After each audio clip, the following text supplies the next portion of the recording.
From the University Theater at the University of Regina, this is the 3 Minute Thesis.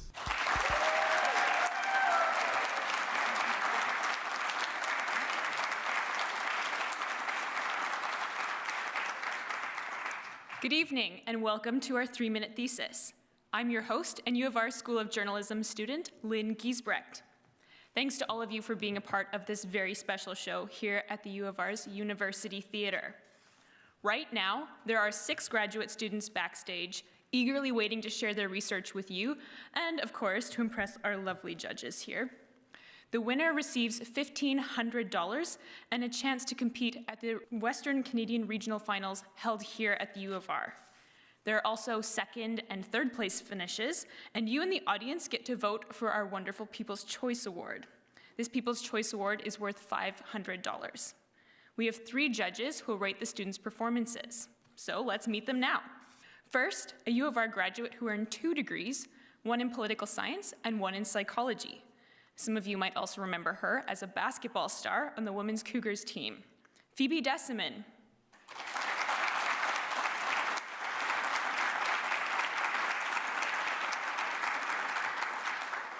From the Faculty of Kinesiology and Health Studies, Associate Professor Katia Herman.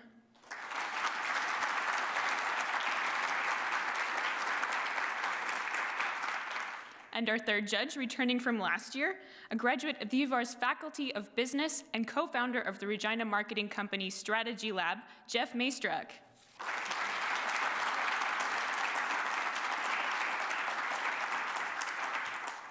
So Jeff, you did this show as a judge last year. What was that like for you? It was amazing.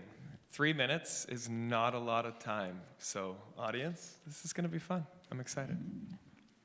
And Phoebe, what are you most looking forward to tonight? I'm looking forward to learning a lot more about the research. In layman's terms, I think it's really hard to get complex things into 3 minutes, so I'm excited to hear about that. And Katia, you know exactly what it's like to write a thesis. What would it be like trying to squish all that research into just 3 minutes? Extremely difficult. This could be anywhere from the first year of their program, or they could have been working on this research for 4 or 5 years, and they are trying to bring that elevator talk, essentially, to tell us about all that they've done in just 3 minutes. Thanks, judges. I look forward to hearing your comments throughout the show. Now, to the 3 Minute Thesis. Let's get to our first presenter tonight. My name is Rachel Krakauer. I completed my Bachelor of Science degree at the University of Texas at Austin. My passion for psychology and exercise is what brought me to Regina by way of Chicago. Obviously, Chicago's not a small town, but people are very friendly, and I find that here too. Like here, I feel like I've never been somewhere where people hold the door open for you every single time, no matter how far away you are. As a first-year student in clinical psychology, my research focuses on using exercise to prevent anxiety. I exercise, which is what my research is about. Practice what you preach. I appreciate this opportunity with 3 Minute Thesis to make my research more accessible to others. I would say it's an honor. My supervisors are very well respected in all of North America, and I'm honored that they took on their first American student. I'll always root for the Cubs, but now I also wear green on game day for the Riders. From the Department of Psychology, with her 3 Minute Thesis, here is Rachel Krakauer.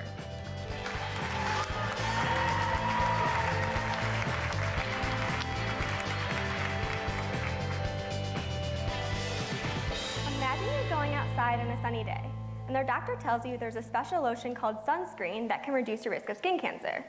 Would you use it? What if your doctor told you you could use exercise to protect against anxiety responses? Would you use that? First, I'll have to show the latter's possible. I'm happy to see posts that say 10 yoga poses to reduce anxiety, but in my thesis, I want to research prevention.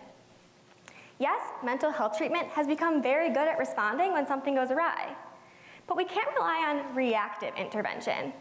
In Canada, the economic burden of anxiety, the most common form of mental illness, is estimated to be $17 billion per year.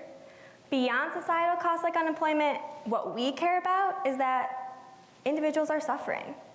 Maybe you just thought about someone you know struggling with anxiety and understand what I'm talking about. Psychologists think that anxiety disorders can develop when environmental stressors like trauma or losing your grad funding interact with vulnerability factors. What are vulnerability factors? They're variables that precede negative outcomes, but more importantly, exercise has been shown to reduce anxiety-related vulnerability factors even after a single session. We don't know whether preemptive exercise, in this case, before a stressful event, can reduce the risk of exposure to that specific stressor. What if we know we're going to encounter a stressor? Can we reduce our vulnerability and therefore our overall risk of harmful anxiety responses? That's what my thesis will look at. Participants will be randomized into two groups: an experimental group, which will exercise for 30 minutes, and a control group, which will complete light stretching for 30 minutes. Then both groups watch the same film used as a stressor to elicit realistic trauma reactions. It's expected that the control group will demonstrate elevated scores on vulnerabilities after watching the film, but the experimental group will demonstrate no significant differences before and after, meaning exercise has protective effects against immediate future stressful experiences. Reactive mental health treatment is not enough. Exercise doesn't require a specialist. It's inexpensive, easy to implement, and hopefully it's effective as a barrier against anxiety. Can you imagine a future world in which firefighters running into burning buildings, paramedics responding to graphic scenes don't experience post-traumatic responses? I can.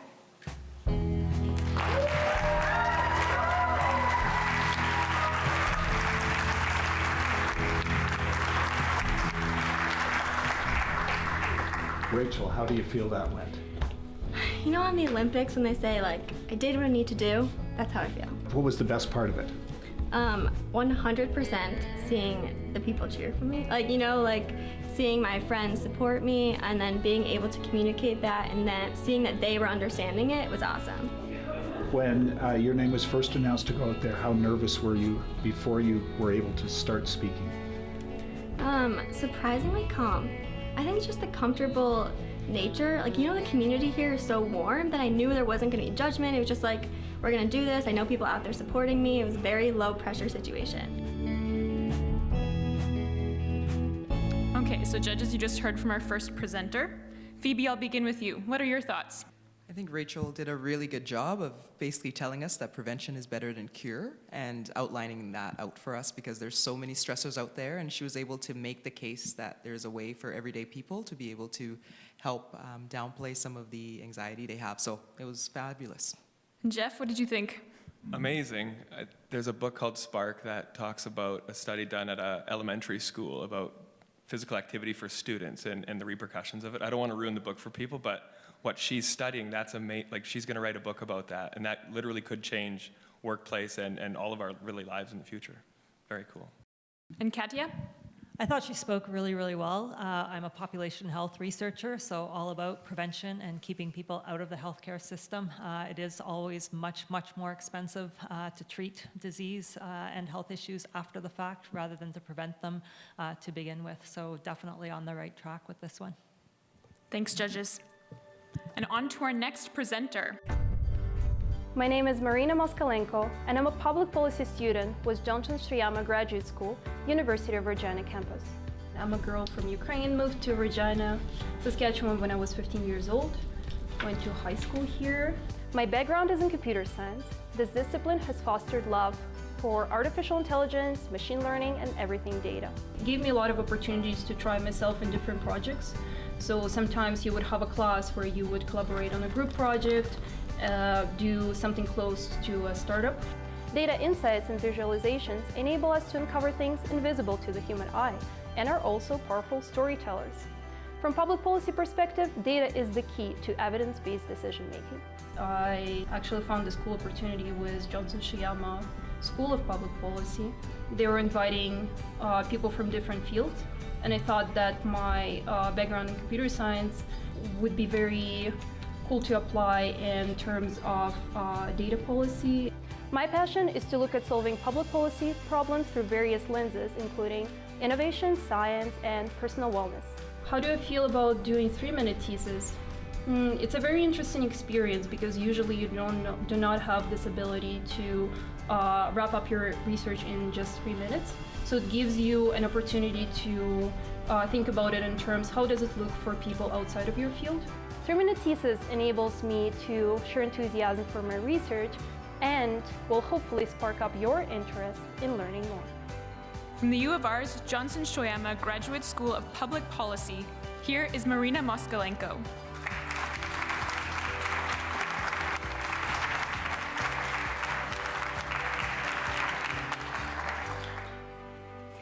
Throughout our life, we make many decisions. Some are small and get barely acknowledged by our brain as decisions at all, and some make significant impact on our life.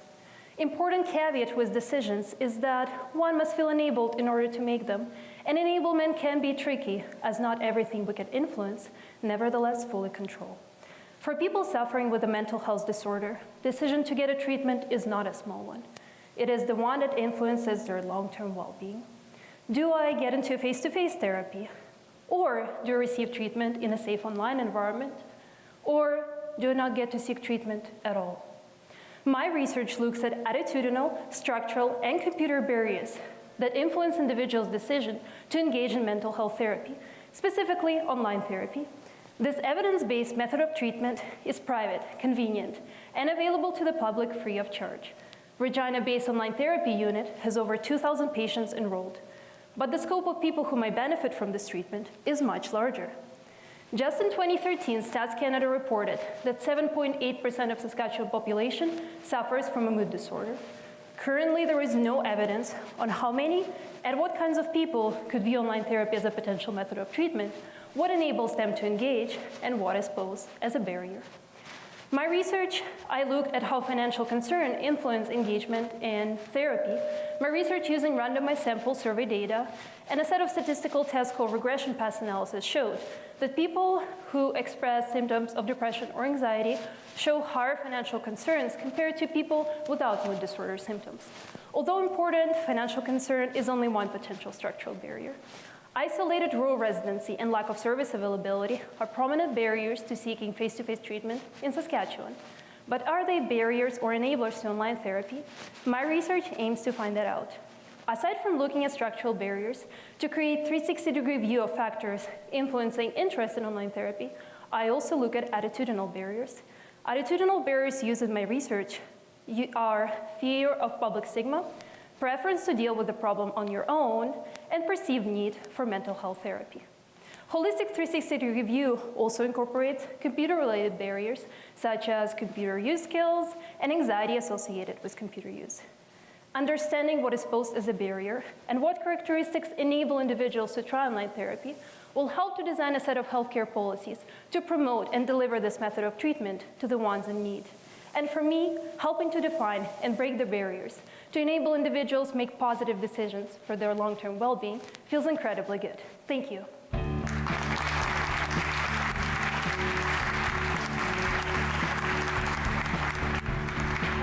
Hello, Marina. How would you rate your presentation? I feel I was talking too fast, so 7 out of 10. Now, what do you feel went well with it? So I feel the engagement of the audience was on the top level. I really saw the sparkle in their eyes and the communication. So I feel that like a two-way street happened there. How important was your preparation for your presentation this evening? It was extremely important. Without practicing in front of the mirror and in front of my caring boyfriend, I would not be able to present. Anything else you'd like to say about your presentation and how it went? I just want to thank the 3 Minute Thesis community and staff for giving this extremely great opportunity for me to present. Thank you.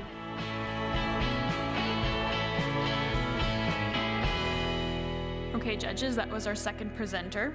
Katia, what did you think?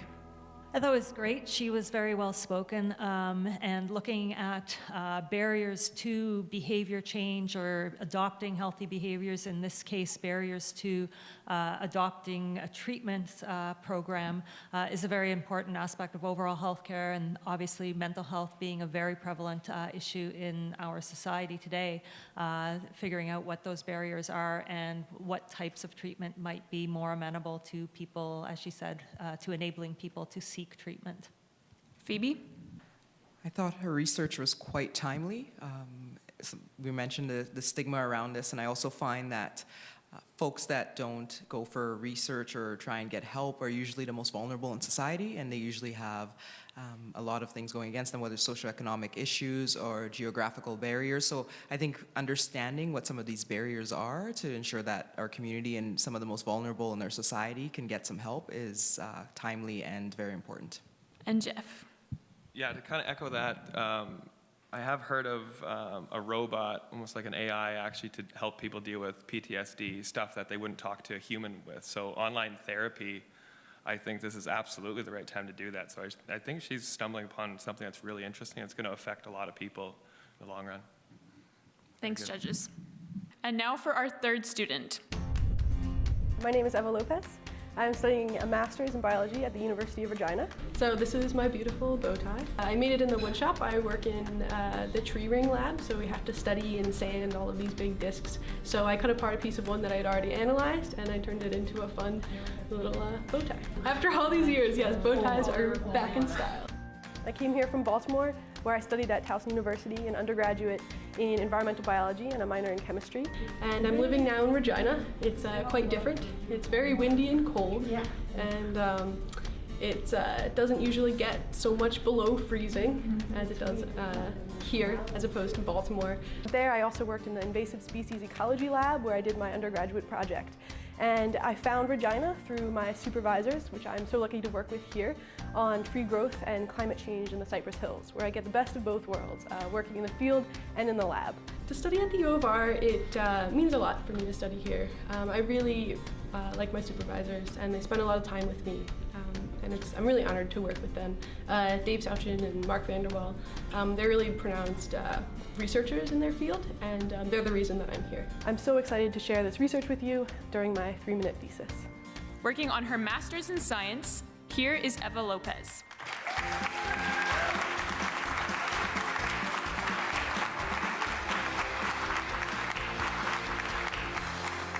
Thank you. And tonight I get to talk to you about trees. Trees not only sustain our life by providing us oxygen, they're also the base of all forest ecosystems, providing food and habitat for all of the other organisms. These trees tell a story about the ecosystem they sustain because they hold information about the climate they endure, being stationary beings. And this climate they endure also is what provides resources for these photosynthetic friends to survive and grow. And these trees grow by concentrically putting yearly cones of wood over their bodies that look like rings through a cross-section. So we can take a cross-sectional piece of this wood to count and measure these rings with a borer by drilling a small hole into the trunk of the tree and pulling out a straw-sized core that we can then measure and analyze. This measurement, you can see in this first plot on your left, varies from year to year as the trees experience different factors that affect the growth. And on the left-hand axis, you can see the ring width index as my measure of tree growth from 1875 to 2016 for these pines.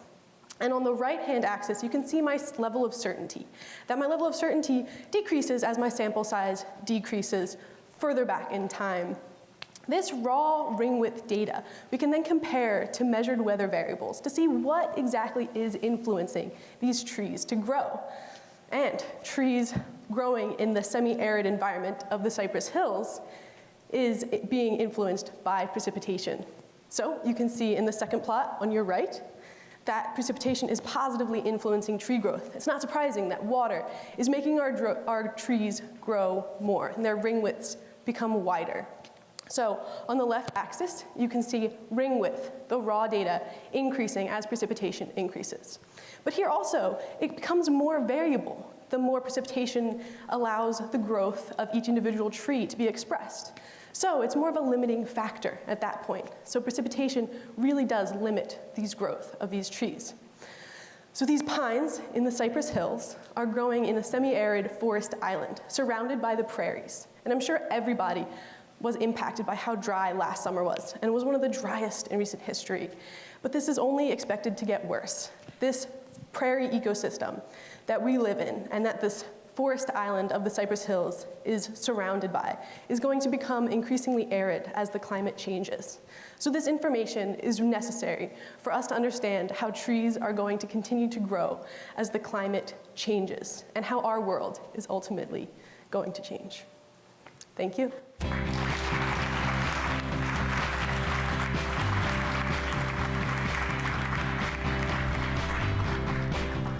Eva, how did you feel that went? A little bit nervous, but I think it went all right. I think I said everything I was hoping to say. So you're pleased with how your presentation went? I hope so, yeah. I All think right. so. What do you think was the best part out there? When did you feel this is really going well? You're getting your points across. I don't know, I saw all the people I knew, and I saw all my biology friends, and all their support me, and it was really nice to see. And I saw some of the judges nodding. I was like, all right, I'm maybe making a point, so. All right. Now, the flip side of that, what did you find challenging out there with all those people and the cameras, and how did you overcome that? Yeah, I'm trying to enunciate and making sure I could gesture the way I wanted to, but it was a bigger stage than I was expecting, so it's kind of hard to make my stage presence there, I guess. All right. What else would you like to say about how your presentation went? I think it went all right. I'm pretty excited to get my data out there. It's sort of a niche, but it's coming along more into the open with like climate change and trees, so hopefully everybody can relate. All right, judges, thoughts on Eva's presentation? Phoebe, let's start with you. That was a great presentation. I actually love the Cypress Hills region of the province. It's one of my favorite places to camp, and I enjoy the scenery there. I think talking about this in the context of just understanding environmental issues at this time is important.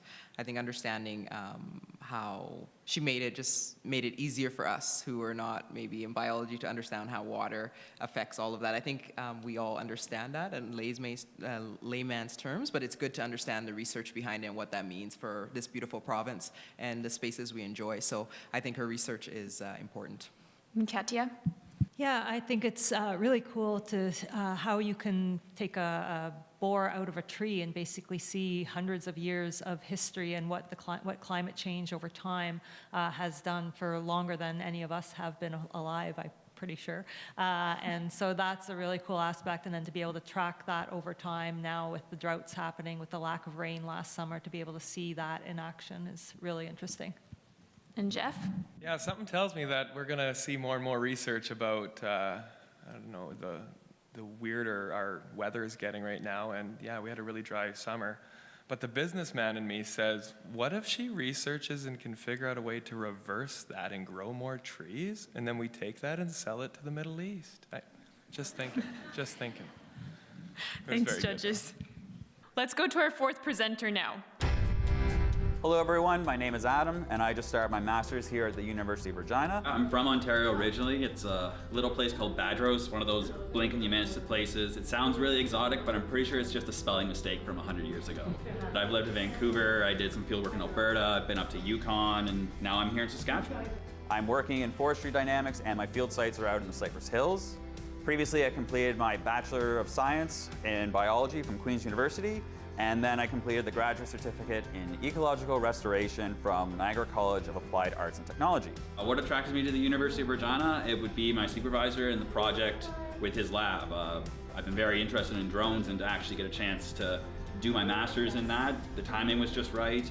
And I'm from a small town, so this place feels a lot more like home than it might to someone else. My research is in the Cypress Hills, which is a bit to the south, but the top third of the province is all boreal forest, and that whole environment is just gorgeous. It's a little difficult to get into, but that's also part of the reward of the challenge of getting to these great, hard to reach places. Part of being a professional scientist is being an effective communicator, and if you can't be one without the other, in my opinion. So for an opportunity to practice those skills, that's really important to me. How do I feel about being part of the 3 Minute Thesis? I'm excited, nervous at the same time, but it's good nervous. It's a great chance to have an opportunity to speak to a large audience and give people who might not otherwise have a chance to interact with the science that I'm doing a chance to hear about it. I kind of like it. I get a bit of an adrenaline rush. I grew up doing plays and stuff like that, so I've done some spoken word before, and yeah, it kind of raises the stakes a little bit. It makes it exciting. Working on his master's in science, here is Adam Sprott.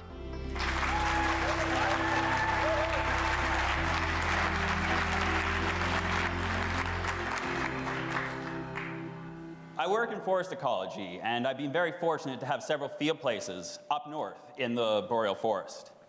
It's one of the most unbroken forests left in the world, and I'm rather concerned how it may respond to a changing climate. To this end, my work has taken me south to the Cypress Hills. Untouched by glaciers during the last ice age, and a place of profound spiritual and sacred importance to the First Nations people, the Cypress Hills are a unique landscape feature. Going from the broader prairie landscape through a rapid rise in elevation, these hills have some interesting environmental gradients at a localized scale that otherwise would stretch 600 kilometers to the north. This lets us see how tree species respond to different habitat characteristics within the same field site. To do this, I'm turning to a new technology. Unmanned aerial vehicles, also known as UAVs or drones, now allow us to rapidly, repeatably, and affordably create geo-referenced reconstructions of real-world environments.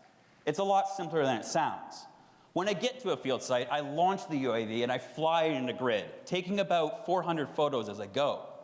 Back in the lab, I stitch those photos together to create what's called the orthomosaic. That's the panel on the far left here, and it's in real-world color. From that, I can extract out the height values and create a model surface, what you see here on the right in false color. This allows me to identify an individual tree's height and canopy diameter, from which I can predict its biomass and evaluate its growth form in response to habitat variables, such as water availability. Now, we can't take the drone data at face value. It is a robot, after all, and does exactly what I tell it to do. If I don't keep my eye on it, it will, and it has, flown into trees.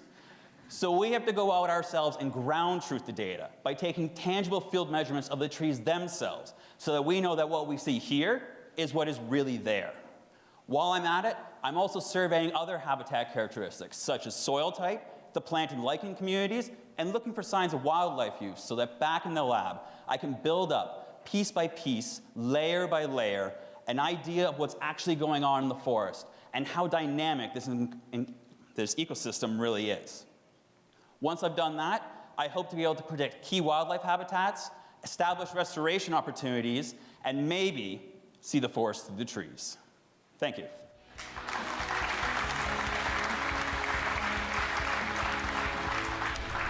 Adam, how do you feel that went? I think it went really well. My tongue got a little caught towards the end, so I wish that hadn't happened, but every time you give a talk, you do something better than you did before, and the next time you do it, you'll do something better than you did this time. What do you think went really well tonight for you? There were a few times I really needed to keep my pace going and make sure I was saying everything really clearly, and I think that went really well, and lots of energy in the room, and yeah, I thought it was really good. Now, you used your hands a lot to explain. Was that natural? Did you feel you were overdoing it or about right? Is that how you... No, that's how I think. I think with my hands. I grew up working with them. 80% of communication is nonverbal, so why not? All right, Jeff, thoughts on our fourth presenter? Well, he could have sold the Bible to an atheist. That boy was good. On the research, though, too, I think that what they're doing, again, there's so many other applications for that technology as well. But what he's doing, we've never seen that before. No one's ever taken a drone, but I'm sure in the last maybe couple of years, yes. But I think it's really interesting to see what else they're going to find when you start mapping that over a time. And then once climate change, we finally realize how that's affecting those trees there. It's going to impact things. It's very good. Phoebe?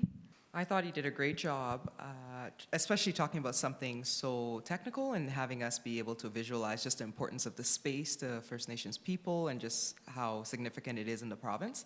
I thought he did a really good job using technology and showing us this visual image of the research he's doing, showing how you can see it visually and how we can move forward with this stuff. It was also interesting to show just the challenges you can have with research, having to go there in person and rescue your drone from a tree. Trying to picture that's kind of interesting. So the image of researchers sitting behind a desk, I think he sort of killed that reputation that we have out there, because he's actually doing some hands-on, so I thought it was really interesting. And Katia? Yeah, obviously very passionate about his research and really came across as the expert in his little niche area. I'm going to echo Jeff and say that that just came across as really cool, and he did sell me to the point where I was feeling like I want to come and work with him. I want to come work with him in his lab and see this cool stuff that he's doing with these robots or with these drones and go and do that with him. So I thought that was really cool. And now for our next presenter. Hi, I'm Sarah Elizabeth Ivins. I'm a PhD student in clinical psychology at the University of Regina. Born in Toronto originally, and then I moved to BC when I was 3. Lived in the suburbs of Vancouver with my family until I went to the University of Victoria for my undergrad. And then I decided to stick around there for 5 years afterwards because it's a beautiful place to be. Before moving to Regina, I worked in Victoria for 4 years with children with developmental disorders. And then I moved here and I started researching children with autism, their families, and how best to support them. The U of R, I was really interested in it because the psychology program seemed like a really great program. And there was also a professor who was going to be a really great fit for me, Lynn Lutzenheiser, Dr. Lynn Lutzenheiser, because of the interest in autism and in working with the family level, not just the child level, but working within the family system to help the child. The project I'm working on now is one where we're hoping to be able to provide better support for kids with autism and comorbid anxiety symptoms. I'm just really excited to get to talk about my research, and hopefully people connect with it, and I'm hoping that people want to talk about it afterwards because I always want to talk about it. I think it's a great opportunity to hear what other students are up to, and I think that as up-and-coming researchers, people often don't hear what grad students are up to, so I think it's a really nice opportunity to hear what's happening and to get to brag about what I'm up to too. With her 3-minute thesis, here is Sarah Elizabeth Ivins.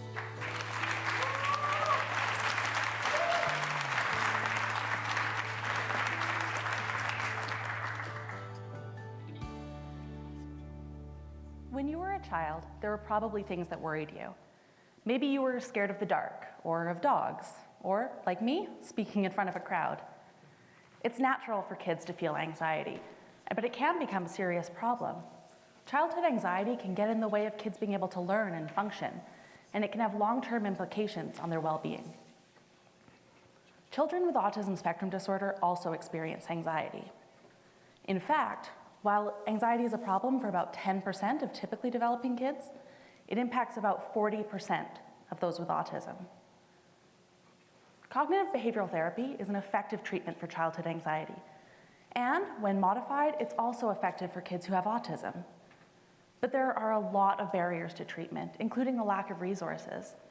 And as a result, most kids with autism and anxiety don't have access to treatment. Imagine the frustration of knowing that there's an effective treatment, but that your child can't access it. Parent-delivered interventions that are available online may be an effective solution to this problem.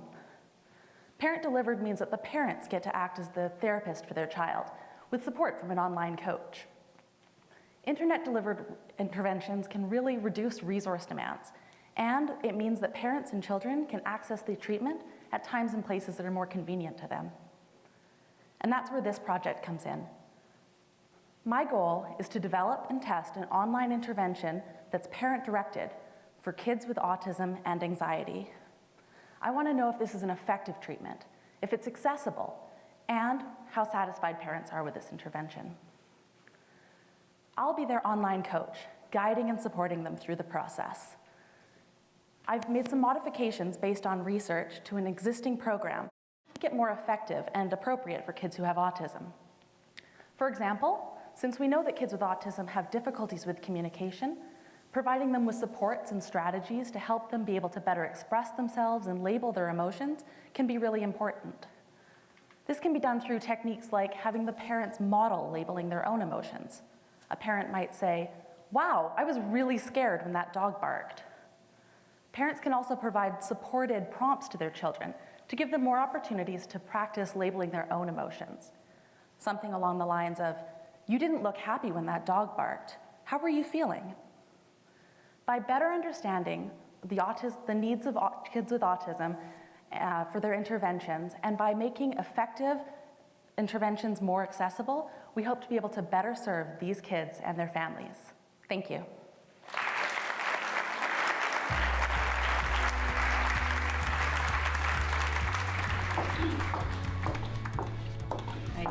Sarah, how do you feel that went?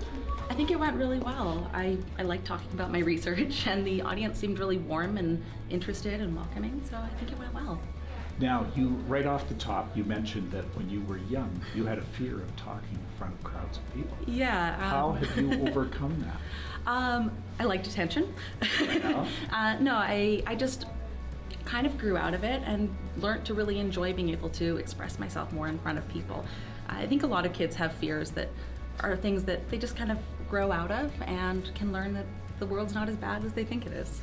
Now, you've seen some of the other speakers this evening. You're later in the order. What's the advantage and disadvantage of going second last?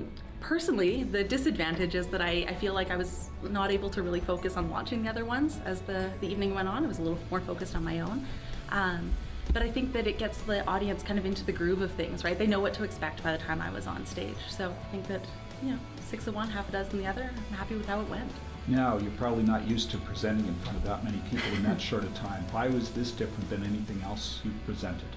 I think the big challenge is the 3-minute window of time. I teach twice a week, so I'm used to speaking in front of people, but knowing that you've got such a finite amount of time and that you really need to stick to exactly what you need to say is what makes this such a different experience. Okay, that was our 5th presenter. Katia, let's start with you. Yeah, that was really well done. I think talking again about access to healthcare, about breaking down barriers to accessing healthcare, in this case, looking at the time availability of the parents and also even the ability of the parents and the kids to be working together towards treatment for their child's autism or anxiety. So I think really important research. Phoebe? Just working in the world of public policy, I just thought this was excellent and timely. So many times we have these wicked problems in the public sphere, and having children with autism as a parent myself, that sort of makes you aware that there's research actually happening out there that's practical, that is accessible, that can help parents get the tools to be able to make a difference in their kids' lives and in the lives in their community. So I think it's twofold. I think we're seeing research, amazing research at the university that's actually practical to help families make their lives better. And then we also have a chance to actually influence public policy and maybe even budgets where they go. If this is a policy that could work and her research shows that, it can really make a difference. Thanks. Jeff? Yeah, that really hit home. I work with a fellow that has autism, so, and seeing the struggle that parents have, there needs to be more research and more help in that field. So I just felt like I had a really proud U of R moment of like, she went to my school. That's pretty cool. So, yeah, I can't say enough. We need help in that area, and so the more of that going on, the better we're all going to be. And now for our final student of the night. Hi, my name is Maria Alejandra Castilla Bolaños. I'm a biomedical engineer, graduated in Colombia, Universidad de los Andes, and I'm doing my Master's of Science at the University of Regina. Yeah, I'm from Bogota. I was born in Manizales, but I have lived in many different cities there. 7 years in Cali, 7 years in Armenia, and my last 7 years in Colombia were in Bogota. Prior to coming here, I was working in Medtronic, getting the approval for medical devices in more than 14 countries that are regulated in Latin America. When I moved here, it was a very big change for me, but at the same time it was everything that I was looking for. Because for my master's, I really want to look for a small city where I can be focused on my master's and at the same time have the opportunity to change my everyday, my routine for something more simple, less stress, and at the same time a different culture to experience. And I have been working in artificial tissue since my undergrad thesis, where I make some scaffolds for bone tissue regeneration. Now I'm moving to neural tissues because I'm really interested to give some solutions for spinal cord injury repair. I think the University of Regina and my experience here has been successful. I think I picked this university well because it was everything that I was looking for. And I'm very excited for 3-minute thesis competition because I think it's a very good opportunity to tell this story to everybody. about how to develop some tissues and organs, not only to extend life, but for improving the quality of life as well. Feliz. Siento que es una experiencia increíble para promover mi investigación. And that means I'm feeling so happy. I feel like this is a very opportunity to promote my research. Working on her master's in science, here is Ali Castilla.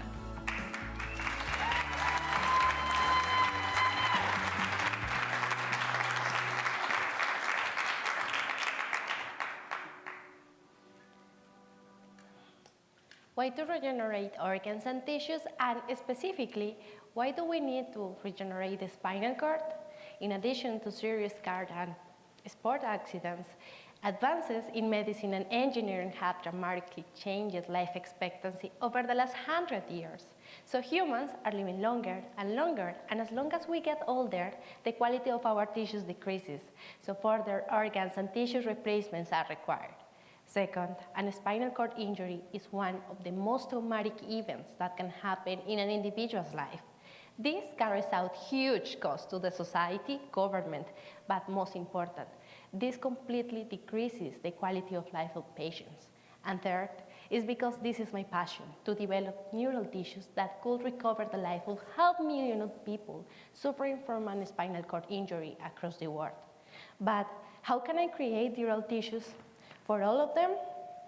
Let's start with a simple question. What is a neural tissue? This is the complex organization of neurons and support cells into a three-dimensional environment that provides all the components, nutrients, and stimuli that cells need to live and play their main role to transfer sensorial and motor information in the nervous system. So far, we know cells are homesick, and this is why we need to make a nutritious house for them. But what else do we need to engineer a neural tissue? So for this recipe, we need support cells and also neurons and nutrients. Cells need oxygen, proper temperature, and certain molecules such as growth factors and vitamins. And as you may think, cells also need a support, a mechanical support to grow in. That framework is called the scaffold, and is made by proteins that surround the cells in the human body. When we include all of these components and nutrients with cells into the scaffolds, then we engineer a tissue. And this is what I'm looking for with my thesis, the integration of neurons and support cells in these nutritious and three-dimensional environments that can better integrate the new cells into the damaged tissue to enhance tissue repair and may promote the regeneration of the spinal cord. Today, I present to you my thesis because I believe patients who dream with a tissue replacement will be able to walk again. Thank you.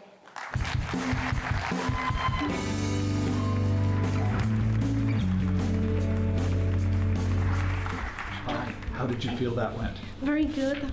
I'm feeling super good because I think I presented what I'm doing in my master's, and my project is something that I really like.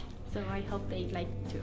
Now, you probably don't present usually in front of that many people or in that short a time. How is this different than any other time you've had to present? Well, the thing is the first time that I'm presenting my thesis in a competition. I presented my thesis in some symposiums and conferences, but this is the first time that they are judging my presentation, so it's quite exciting. So how is it different than other times you're presenting? Well, this time I just have 3 minutes to present what I'm doing in my master's. Although I'm just starting, there are a lot of information to present when you are creating a tissue in the lab, you know. You were last in the speaking order. What was the advantage and disadvantage of that? Do you wish you had gone first, or were you glad you were the last person to present? I wanted to be the last one to present, actually, because I wanted to see the others in their performance, so I can see how they move, how is everything. So I think it's an advantage. But at the same time, you will get nervous when you are the last one to present, because I don't want the other to get bored and at the end, like, okay, this is the last presentation. So it's a lot of nerves that are going to be accumulated because you are the last one to present. So were you more nervous having to wait this long? I think so, but I think I was not nervous at all. because I think this is for fun, and I'm enjoying to present my research too. What was going through your mind as you were seeing the audience react? How did that help you? Okay, they were super happy. They were like, okay, she's going to talk about neural tissues in the lab. And at the same time, I know that this is a hard topic for people that is not in the academic audience. So I did my best to give them like the basic topics about my research to understand this cool research. What else would you like to say about your performance tonight and how it went? I just want to thank my lab partners because they are here and they are always support my research and how I promote my research, and also say hi, hola, to my family that are going to see this video later. All right, judges, that was our final presenter. Phoebe, what are your thoughts? You can definitely see her passion for this work. It's quite fascinating. And as we're all getting older, as much as we don't like to admit it, these conversations are going to be at the forefront, I think, of our lives. You know, whether you're in a car accident or, you know, sports for many years, these are parts of our bodies that don't regenerate so easily. So this is really interesting if we want to make sure our population stays active longer and can participate in regular day-to-day activities. So having someone look at the way we can improve our lives every day, encourage us to move and possibly get people's quality of lives better, that's really exciting. So you can see her passion. She made science fun for us today. Katya? Yeah, I think obviously we all think that we're going to live forever, right? So this was really cool how she presented this kind of as a recipe to create or to engineer new tissues and new cells. And then spinal cord injuries specifically, a very important research issue, prevalent in society and with huge costs to both the healthcare system as well as personal costs for the individuals involved in terms of quality of life. And so to be able to move forward in our knowledge of spinal cord injuries and, as she said, try to get people walking again with the regeneration of tissues would be a huge advance in research. Jeff? Yeah, I was that kid when I did something dangerous. My mom was like, well, you're gonna have to slow down. I always remind her that medical science will take care of me at one point. So I need someone like that to keep doing what she does, because at one point I will really need her. So yeah, that's awesome. Again, a proud moment to see somebody at the U of R working on something like that. Wow. Thanks, judges.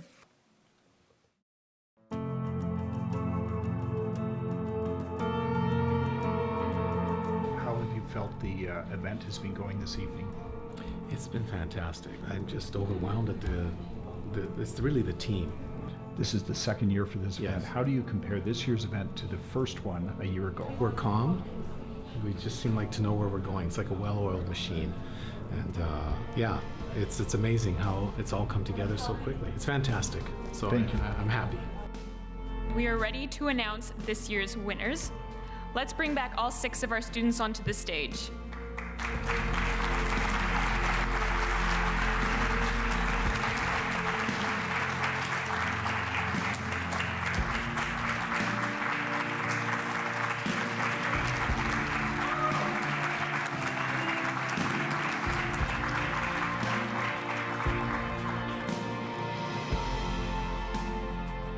And quickly, before we announce our winners, let's get some final thoughts from our judges. Jeff?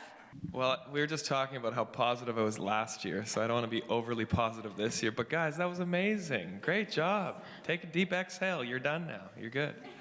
But for those of you that didn't win, take this as, wow, you just got practice of talking in front of somebody. Don't give up. Do this again next year, or take that pitch and use it somewhere else as well.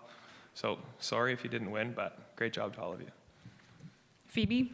I thought it was a fabulous evening. You guys got us really excited about a diverse range of research that's happening at the university. It made me really, really excited about that. You guys are in different faculties. I think someday what this will do to me, can some people start working together, because some of them had some interesting places to actually connect. So anyway, for me, just coming in, not being, you guys doing all the technical work, it made me really excited about the work you're doing. And thank you very much for communicating that with us today. And Katya? Yeah, I think it was fantastic to see really the breadth of research that's being done at a relatively small university, at the University of Regina. To see this kind of diversity in research done by students is really, really awesome to see. And I'll echo Jeff on the positivity side also, that this is truly kind of 6 levels of excellence in front of us. And so, yes, winners have to be selected, but everyone did a really, really tremendous job up there. Thank you for sharing your research with us. Thank you, judges.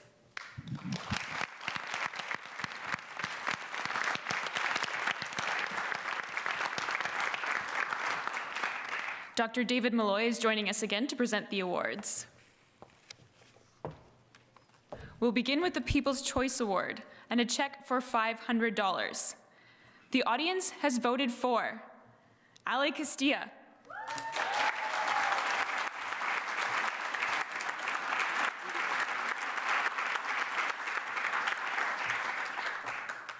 in third place, taking home $500, is Sarah Elizabeth Ivins.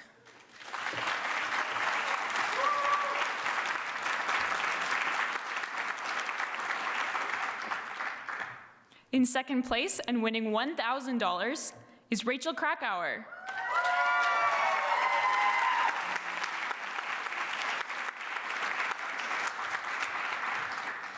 And now, this year's winner of the 3-minute thesis, taking home $1,500 and representing U of R at the Western Canadian Regional Finals, is Adam Sprott.